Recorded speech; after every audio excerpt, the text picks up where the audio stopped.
UPSC தேர்வுகள் அதை பற்றி இஹ்லாஸ் ஐஏஎஸ் அகாடமியின் பிரதர் அவர் வருவோம்.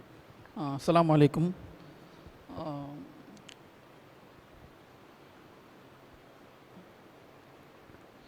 என்னோடய பேர் வந்து முகமது சுஹேல் ஹுசைன்.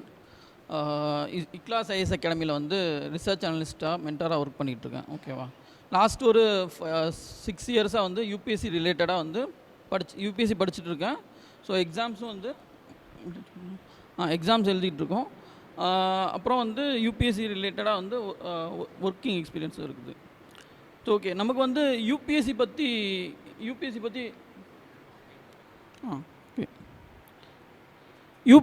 எங்களுக்கு தெரியும், இல்லைனா ஐஏஎஸ் எக்ஸாம்ஸ் பற்றி எங்களுக்கு வந்து ஐஏஎஸ் பற்றி நாங்கள் கேள்விப்பட்டிருக்கோம் அப்படிங்கிற மாதிரி சொல்கிறது எத்தனை பேர் இருக்கீங்க இங்கே? யூபிஎஸ்சி அப்படிங்கிற வேலை யாரும் கேள்விப்பட்டது இல்லையா? ஐஏஎஸ் எக்ஸாம்ஸ் அப்படிங்கிற நம்ம நார்மலாக வந்து கேள்விப்படுவோம். ஓகேவா. ஏன்னா ப்ரெஸ்டீஜியஸ் போஸ்ட் அப்படிங்கிற மாதிரி சொல்லுவாங்க. ஓகேவா.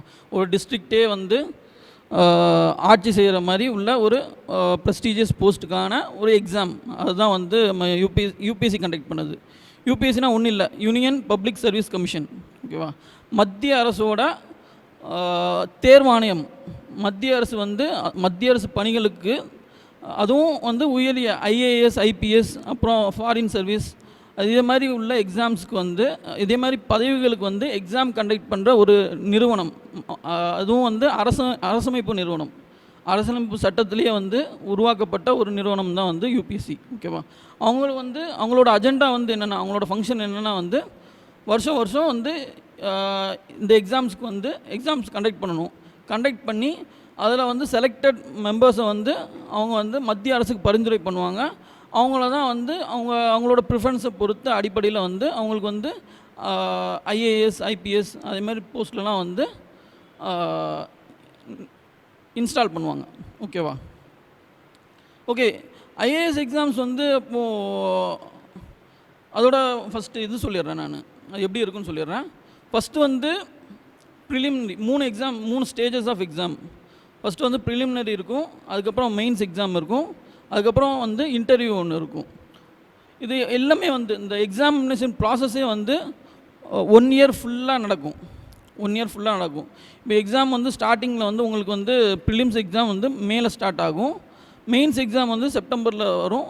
அந்த ப்ரிலிம்ஸ் எக்ஸாம்ஸில் வந்து யாரெல்லாம் கிளியர் பண்ணுறாங்களோ அவங்க மெயின்ஸ் எக்ஸாம் போவாங்க. மெயின்ஸ் எக்ஸாம் முடிச்சுட்டு அதில் யாரெல்லாம் கிளியர் பண்ணுறாங்களோ அவங்க வந்து இன்டர்வியூ போவாங்க. ஃபைனலாக இன்டர்வியூ மெயின்ஸ் ப்ளஸ் இன்டர்வியூ அந்த மார்க்ஸை வச்சு அவங்க வந்து கேண்டிடேட்ஸை வந்து ஃபைனல் செலெக்ஷனுக்கு வந்து எடுத்துக்குவாங்க. ஓகேவா. இதே மாதிரி ஒரு 3 ஸ்டேஜஸ் ஆஃப் எக்ஸாம் அப்படி தான் இருக்குது. அதுவும் 1 இயராக நடக்கிற 1 இயராக நடக்கிற ரெக்ரூட்மெண்ட் ப்ராசஸ் இப்படி தான் இருக்கும். ஓகேவா.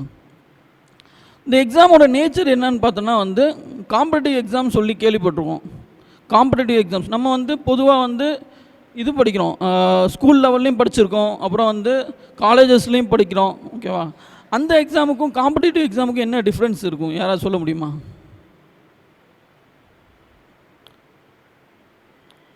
ஸ்கூல் எக்ஸாம் ஒன்று இருக்கும், அப்புறம் வந்து டிகிரி எக்ஸாம் ஒன்று இருக்கும். ஓகேவா. அதுக்கும் காம்படிட்டிவ் எக்ஸாம்ஸுக்கும் என்ன டிஃப்ரென்ஸ் இருக்குன்னா, மோஸ்ட்லி அந்த வந்து நம்பர் ஆஃப் கேண்டிடேட்ஸ் அதிகமாக இருப்பாங்க. அதுலேயும் ஸ்கூல் எக்ஸாம்ஸும் வந்து ஸ்கூல் எக்ஸாம் காலேஜஸ் எக்ஸாம்ஸ்லேயும் வந்து எல்லோரும் எழுதுவாங்க. ஆனால் எல்லோரும் எதுக்கு எழுதுவாங்கன்னா வந்து ஒரு நல்ல கிரேட் எடுத்துகிட்டு பாஸ் ஆகிட்டு வெளியே வந்துடணும் அப்படிங்கிற மாதிரி நினச்சிட்டு எழுதுறது. அதுவே காம்படிட்டிவ் எக்ஸாம்ஸை பொறுத்த வரைக்கும் வந்து நம்ம வந்து ஒரு ஜாப். ஓகேவா. எப்படி இருந்தாலும் அது ஒரு ஜாப் தான். நமக்கு வந்து வேலைக்காக தான் நம்ம அந்த எக்ஸாம் எழுதுகிறோம். ஃபஸ்ட்டு வந்து வேலை தான். 2வது வந்து சர்வீஸ் மோட்டிவ். நம்ம வந்து இந்தியாவில் வந்து ஒரு உயரிய பணியில் வந்து நம்ம போய் வேலை செய்கிறதுக்காக நம்ம அந்த எக்ஸாம் எழுதுகிறோம். ஸோ அப்படி இருக்கும்போது நிறைய பேர் அந்த எக்ஸாமுக்கு வந்து ஆல் இந்தியா லெவலில் இந்தியா முழுவதுமே நிறைய பேர் வந்து அதுக்கு காம்படிஷனில் இருப்பாங்க. ஓகேவா. அதுவும் போக இந்த யூபிஎஸ்சி எக்ஸாம்ஸில் வந்து வேக்கன்சிஸுமே வந்து 1000 அந்த ரேஞ்சில் தான் வரும் வருஷம். ஸோ அந்த எக்ஸாம்ஸ்க்கு வந்து நிறைய பேர் வந்து அப்ளை பண்ணி எழுதுவாங்க. ஸோ அதனால் அந்த எக்ஸாமோட நேச்சர் வந்து காம்படிட்டிவாகவே இருக்கும். ஓகேவா. ஸோ அதுக்காக வந்து நம்ம வந்து படித்து எழுதவே முடியாதா அப்படின்னு சொல்லி கேட்டோம்னா அப்படிலாம் எதுவும் இல்லை. இதுக்கும் வந்து நம்ம வந்து ஒரு ரெகுலராக நமக்கு ஒரு கைடன்ஸ், ப்ராப்பர் கைடன்ஸோடு இருந்ததுன்னா நம்ம ஈஸியாகவே வந்து இந்த எக்ஸாம்ஸ் வந்து நம்ம அப்பியர் பண்ண முடியும். அதுலேயும் கிளியர் பண்ணி நிறைய பேர் வர தான் செய்கிறாங்க. ஓகேவா? நெக்ஸ்ட்டு வந்து இதே மாதிரி கேள்வி இருக்கும். அதாவது வந்து இந்த எக்ஸாம் வந்து ஐஏஎஸ் எடுக்கிறாங்க, ஐபிஎஸ் எடுக்க போகிறாங்க அப்படின்னா வந்து நிறையா வந்து இந்தியாவை பற்றி எல்லாமே, இந்தியாவை பற்றினு இல்லை, உலகத்தை பற்றி எல்லாமே வந்து தெரிஞ்சிருக்கணும், பூமிக்கு உள்ள எல்லாத்தையும் பற்றி தெரிஞ்சிருக்கணும் அப்படிங்கிற மாதிரி நிறைய பேர் சொல்லுவாங்க. எல்லா விஷயத்தை பற்றியும் நமக்கு தெரிஞ்சிருந்தால், நாலேஜ் இருந்தால் தான் அந்த எக்ஸாம் எழுத முடியும் அப்படின்னு சொல்லுவாங்க. அப்படிலாம் எதுவும் கிடையாது. இதுக்குன்னு ஒரு சிலபஸ் இருக்குது, ப்ரிஸ்கிரைப்ட் சிலபஸ் இருக்குது. அந்த சிலபஸில் இருந்தால் வந்து கொஷின்ஸ் கேட்குவாங்க. அதுலேயும் வந்து நமக்கு இதில் உள்ள சிலபஸ் பார்த்திங்கன்னா மோஸ்ட்லி வந்து நமக்கு வந்து சப்ஜெக்ட்ஸ் என்னெல்லாம் இருக்கும்னா வந்து நம்ம ஸ்கூல் லெவலில் என்ன படித்தோமோ அந்த சப்ஜெக்ட்ஸ் தான் வந்து மோஸ்ட்லி வந்து யூபிஎஸ்சி எக்ஸாம்ஸ்லேயும் வந்து சிலபஸாக இருக்கும் மோஸ்ட்லி. எக்ஸாம்பிள் வந்து பொலிட்டிக்கல் சயின்ஸ் படிச்சிருப்போம், பாலிட்டி. அப்புறம் வந்து ஹிஸ்ட்ரியிலே ஏன்ஷியன் மீடியல் மாடர்ன் சொல்லிட்டு இருக்கும். அதுக்கப்புறம் வந்து ஜியாகிரஃபி பற்றி படிச்சிருப்போம், புவியியல். இதே மாதிரி எல்லாமே வந்து உங்கள் ஸ்கூல் லெவலில் படித்தது தான். அதுலேயும் வந்து இம்பார்ட்டண்ட்டாக வந்து உங்களுக்கு வந்து எக்ஸாமுக்கு சோர்ஸஸ் என்ன இருக்குன்னு பார்த்தீங்கன்னா மோஸ்ட்லி ஸ்கூல் புக் தான் இருக்கும். ஏன் அந்த அளவுக்கு ஸ்கூல் புக்கு வச்சுருக்காங்கன்னா அதுதான் எல்லாத்துக்கும் அவைலபிளாக இருக்குது. ஓகேவா? ஸோ அதனால் அதுக்கு சோர்ஸஸுமே ஸ்கூல் புக் தான் இருக்கும். ஆனால் அதை வந்து எப்படி படிக்கணும்னா வந்து இன்டெப்த்தாக படிக்கணும்னு சொல்லுவாங்க. ஸோ அது உள்ளே வரும்போது உங்களுக்கு வந்து இன்டெப்த்தாக வந்து உங்களுக்கு கைடன்ஸ் கொடுப்பாங்க. ஓகேவா? ஸோ ஓவராலாக சொல்கிறது வந்து உங்களுக்கு வந்து எதுலையாச்சும் இருந்து ஒரு கேள்வி கேட்க போகிறது கிடையாது. உங்களுக்கு ஆல்ரெடி நீங்கள் படித்ததுலேருந்து தான், தெரிஞ்சதுலேருந்து தான் கொஷின் கேட்க போகிறாங்க. அதுலேயும் நமக்கு வந்து நல்ல நாலேஜ் இருந்துச்சுன்னா நம்ம ஈஸியாக கிளியர் பண்ணலாம் அந்த எக்ஸாம். அதுக்கப்புறம் இன்னொரு கொஷின் நிறைய என்ன கேட்பாங்கன்னா வந்து என்னோடய எஜுகேஷன் பேக்ரவுண்ட் வந்து ரொம்ப புவர் பேக்ரவுண்ட். அதாவது வந்து எக்ஸாம்பிள் வந்து நான் வந்து ஸ்கூல்லையும் சரி 10th 12th மார்க்ஸ் கம்மியாக எடுத்திருக்கேன். அப்புறம் வந்து காலேஜில் என்னோடய சிஜிபிஏ கம்மி அப்படிங்கிற மாதிரி சொல்லுவாங்க. அவங்களாம் வந்து நான் படிக்க முடியுமா அப்படின்னு சொல்லிட்டு நிறைய கொஷின்ஸ் கேட்பாங்க. படிக்க முடியாதுன்னே அவங்க வந்து ப்ரீஃபிக்ஸ்டாக இருப்பாங்க, ப்ரீடிட்டர்மின் மைண்ட் செட்டில் இருப்பாங்க. ஆனால் அப்படிலாம் எதுவும் கிடையாது. நம்ம நிறைய பேரை பார்த்துருக்கோம். அவங்களாம் வந்து ஈவன் வித் அரியர்ஸோட அவங்களோட காலேஜஸ் முடிச்சிருப்பாங்க.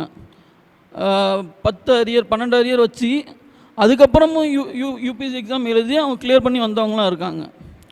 ஓகேவா? இதுக்கும் யூபிஎஸ்சி எக்ஸாமுக்கும் எந்த சம்மந்தமும் கிடையாது. அதாவது நம்ம 10th 12th படித்ததும் அப்புறம் காலேஜஸில் படித்ததும் அது வேறு, இது வேறு. ஏன்னா நம்ம ஓவராலாக நம்ம வந்து நம்மளோட எஜுகேஷனோட மெத்தடையை டோட்டலாக சேஞ்ச் பண்ணக்கூடிய ஒரு எக்ஸாம் தான் வந்து யூபிஎஸ்சி எக்ஸாம்.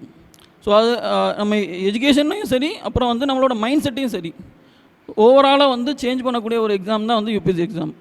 ஸோ அவங்களுக்கு வந்து எஜுகேஷனாக போராக இருக்கும் அப்படிங்கிற மாதிரி நினச்சிட்டு வந்து இருக்க தேவையில்ல, படிக்கலாம், தாராளமாக படிக்கலாம். தாராளமாக நிறைய பேர் கிளியர் பண்ண நமக்கு வரலாறும் இருக்குது. ஓகேவா? ஓகே, நெக்ஸ்ட்டு வந்து இந்த எக்ஸாமோட இது சொல்லிட்டோம். இதில் என்னென்ன போஸ்ட்லாம் இருக்குதுன்னா ஒரு 23 வகையான ஒரு போஸ்ட்டு. அது எல்லாமே வந்து ஹையர் அஃபீஷியல்ஸாக அந்தந்த சென்ட்ரல் கவர்மெண்ட்லேயும் சரி, அப்புறம் வந்து ஸ்டேட் கவர்மெண்ட்ஸ்லேயும் சரி இருக்கிற டாப் அஃபீஷியல்ஸ். அது எக்ஸாம்பிளில் வந்து செக்ரட்டரிஸு, அப்புறம் வந்து ஐஏஎஸ் ஆஃபீஸர்ஸ் எல்லாத்தையும், அப்புறம் ஐபிஎஸ் ஆஃபீஸர்ஸ், அப்புறம் வந்து ஃபாரஸ்ட் சர்வீஸில் உள்ள ஆஃபீஸர்ஸ், இவங்களை எல்லாத்தையுமே வந்து தேர்ந்தெடுக்கிற நிறுவனம். அதுபோக சென்ட்ரல் சர்வீசஸில் வந்து ரெவன்யூ சர்வீசஸ்ஸு, அப்புறம் வந்து போஸ்டல் சர்வீஸ், இன்ஃபர்மேஷன் சர்வீஸ், இது மாதிரி நிறைய சர்வீசஸ் இருக்குது. மொத்தம் ஒரு 23 வகையான கேட்டகரி போஸ்ட்டுக்கு வந்து உள்ள ஆட்களை வந்து கேண்டிடேட்ஸை வந்து இவங்க தேர்ந்தெடுப்பாங்க. ஓகேவா? அவங்களுக்கு எல்லாமே வந்து காமனாக ஒரே எக்ஸாமே தான் இருக்கும். அந்த எக்ஸாமை கிளியர் பண்ணால் அவங்களுக்கூட மார்க்கை பொறுத்து அவங்களுக்கு வந்து அவங்களுக்கு வந்து அலாக்கேட் பண்ணுவாங்க. அப்புறம் வந்து எலிஜிபிலிட்டி என்ன இந்த எக்ஸாமுக்கு அப்படின்னு சொல்லி கேட்டிங்கன்னா, எலிஜிபிலிட்டி வந்து ஃபஸ்ட்டு வந்து 21 இயர்ஸ் இருக்கணும், 21 வயசு இருக்கணும். அப்புறம் வந்து நெக்ஸ்ட்டு வந்து எனி டிகிரி இருக்கணும். எனி டிகிரி, அதாவது வந்து அந்த டிகிரியை வந்து நீங்கள் வந்து ரெகுலர்லேயும் முடிச்சிருக்கலாம், இல்லைனா வந்து டிஸ்டன்ஸ்லேயும் பண்ணியிருக்கலாம், கரஸ்லேயும் முடிச்சிருக்கலாம். ஓகேவா? ஸோ எனி டிகிரி இருந்தால் போதும். அதுவும் போக சிலர் கேட்பாங்க, நாங்கள் வந்து 12th வந்து 10th 12th முடிச்சுட்டே வந்து நாங்கள் வந்து யூபிஎஸ்சிக்கு படிக்க போகிறோம் அப்படின்னு சொல்லிட்டு நீங்கள் சொல்கிற மாதிரி இருந்துச்சுன்னா, நீங்கள் வந்து இந்த யூபிஎஸ்சி எக்ஸாமுக்குன்னு எக்ஸாம்லேயே வந்து சில சப்ஜெக்ட்ஸ்லாம் இருக்குது. அதுக்கு துணை செய்கிற மாதிரி உங்களுக்கு வந்து சப்ஜெக்ட்ஸ் அதாவது வந்து கோர்சஸ் இருக்குது, நிறையா இருக்குது. ஃபார் எக்ஸாம்பிள் வந்து ஜியாகிரஃபியாக இருக்கட்டும், அப்புறம் வந்து ஹிஸ்ட்ரி பிஏஎம்ஏ ஹிஸ்ட்ரியாக இருக்கட்டும், அப்புறம் வந்து பொலிட்டிக்கல் சயின்ஸ் இருக்குது, அப்புறம் பப்ளிக் அட்மினிஸ்ட்ரேஷன் இருக்குது.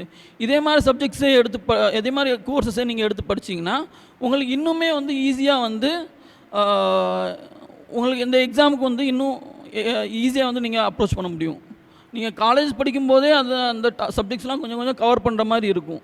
ஸோ அதனால் வந்து நீங்கள் டிகிரி உங்கள் 12th முடிச்சுட்டு இருந்தீங்கன்னா நீங்கள் வந்து டிகிரியுமே வந்து அதே மாதிரி பிளான் பண்ணுங்கள். ஒருவேளை டிகிரி முடிஞ்சு உங்களுக்கு வேறு ஏதாச்சும் ஒரு டிகிரி தான் எடுத்திருக்கீங்க அப்படின்னாலும் பிரச்சனை கிடையாது. யூபிஎஸ்சி எக்ஸாம் வந்து எழுதலாம், தாராளமாக எழுதலாம். எனி டிகிரி தான் வந்து இதுக்கு வந்து எலிஜிபிலிட்டி. அதுக்கப்புறம் வந்து இதுக்கு வந்து அட்டம்ப்ட்ஸ் இருக்குது. அட்டம்ப்ட்டுக்கு வந்து லிமிட் இருக்குது. டோட்டலாக வந்து ஏஜ் லிமிட் வந்து எப்படின்னா வந்து ஜென்ரலுக்கு வந்து 32 இயர்ஸு, 32 வயசு வரைக்கும் இந்த எக்ஸாம் எழுதலாம் ஜென்ரலுக்கு. ஓபிசிஸ்க்கு வந்து நம்மளாம் ஓபிசி கேட்டகரிக்கில் வருவோம். ஓபிசிஸ்க்கு வந்து 35 இயர்ஸ் வரைக்கும் எழுதலாம். அதுமாதிரி அட்டம்ப்ட் லிமிட் வந்து ஜென்ரலுக்கு வந்து 6 லிமிட் தான், 6 தடவை எழுத முடியும், 6 தடவை தான் எழுத முடியும். இதுவே வந்து ஓபிசிக்கு வந்து 9 அட்டம்ப்ட்ஸ் எழுத முடியும். ஓகேவா? அதேமாதிரி எஸ்சிஎஸ்டிஸ் இருந்தாங்கன்னா அவங்களுக்கு வந்து 37 இயர்ஸ் வரைக்கும் எழுதலாம். அப்புறம் அன்லிமிட்டெட் அட்டம்ப்ட்ஸ் தான். ஓகேவா? ஸோ இதில் எலிஜிபிலிட்டி பொறுத்த வரைக்கும் நமக்கு வந்து 35 இயர்ஸ் வரைக்கும் எழுதலாம், 9 அட்டம்ப்ட்ஸ் வரைக்கும் எழுதலாம். ஓகேவா? அந்த அட்டம்ப்ட்ஸ் வந்து சில பேருக்கு வந்து ஃபஸ்ட் அட்டம்ப்டில் கிளியர் ஆகும், சில பேர் செகண்ட் அட்டம்ப்டில் கிளியர் ஆகும். ஆனால் மோஸ்ட்லி வந்து நமக்கு வந்து எப்படி இப்போ உள்ள ட்ரெண்ட் எப்படி இருக்குதுன்னா வந்து அவங்க வந்து 12th முடிச்சிருப்பாங்க. 12th முடிச்சுட்டு அவங்க வந்து ஒரு டிகிரி, எனி டிகிரி வந்து டிஸ்டன்ஸ்லேயே போடுறாங்க. நிறைய பேர் வந்து டிஸ்டன்ஸ்லேயே போட்டுட்டு ஏதாச்சும் ஒரு அகாடமியில், அவங்களுக்கு தெரிஞ்ச அகாடமியில், சின்ன அகாடமியில் போய் ஜாயின் பண்ணிவிட்டு உட்காந்து அவங்க இதுக்கும் படிக்கிறாங்க, டிகிரியும் பண்ணுறாங்க, சைமல்டேனியஸாக வந்து அவங்க வந்து யூபிஎஸ்சிக்கும் படிக்கிறாங்க. படிச்சுட்டு ஒரு 3 வருஷம் முடிச்சுட்டு வெளியே வரும்போது அவங்க கையில் டிகிரியும் வந்துடுது, ஏஜும் கம்ப்ளீட் பண்ணிடுறாங்க. ஸோ அவங்க வந்து ஃபஸ்ட் இயரில் எழுதும்போது ஃபஸ்ட் அட்டம்ப்ட்லேயே ஈஸியாக கிளியர் பண்ணிட்டு வராங்க. அப்படி தான் நிறைய பேர் வந்து ஃபஸ்ட் அட்டம்ப்டில் கிளியர் பண்ணுறாங்க. ஃபஸ்ட் அட்டம்ப்ட்டு செகண்ட் அட்டம்ப்ட் வரைக்கும் ஈஸியாக கிளியர் பண்ண முடியும். நம்ம இவ்வளோ சீக்கிரத்தில் நம்ம ஃபஸ்ட் அட்டம்ப்ட்டில் செகண்ட் அட்டம்ப்ட்டில் 21 22 வயசுலலாம் நம்ம கிளியர் பண்ணி உள்ளே போயிட்டோம்னா உங்களால் வந்து அட் த ஹையஸ்ட்டாக வந்து ஒரு ஸ்டேட்டுக்கு வந்து சீஃப் செக்ரட்டரி லெவல் வரைக்கும் போக முடியும். அவங்களோட ஏஜை பொறுத்து தான் அவங்களுக்கு ப்ரொமோஷன் வரும். ஓகேவா? ஐஏஎஸ் ஆகிட்டிங்கன்னா உங்களுக்கு வந்து ஈஸியாக வந்து சீஃப் செக்ரட்டரி வரைக்குமே வந்து போகிற அளவுக்கு வந்து ப்ரொமோஷன்ஸ் வந்து ஈஸியாக வந்துடும். ஆனால் கொஞ்சம் ஏஜ் ஆக நமக்கு வந்து அந்த ஹையர் ரேங்க்ஸ் வந்து கிடைக்கிறது கொஞ்சம் கஷ்டம். ஸோ அதனால் வந்து இப்போது 12th முடிச்சிருக்கீங்கன்னா நீங்கள் தாராளமாக இதேமாதிரி பிளான் பண்ணுங்கள். உங்களுக்கு இன்கேஸ் வந்து உங்களுக்கு யூஸ்ஃபுல்லாக இருக்கும். ஓகேவா? நீங்கள் எவ்வளோ இயர்லியாக ஸ்டார்ட் பண்ண முடியுமோ அவ்வளோ இயர்லியாக ஸ்டார்ட் பண்ணுங்கள். இயர்லியராக வந்து நீங்கள் கோல் செட் பண்ணுறது வந்து உங்களோட கரியரை வந்து இன்னுமே நல்லா வந்து கிளாரிஃபைடாக வந்து இருக்கும். இன்ஷா அல்லாஹ் எனி டவுட்ஸ் இருந்துச்சுன்னா கேளுங்க. சொல்லுவேன் இன்ஷா அல்லாஹ். அஸ்ஸலாமு அலைக்கும் வரஹ்மத்துல்லாஹ்.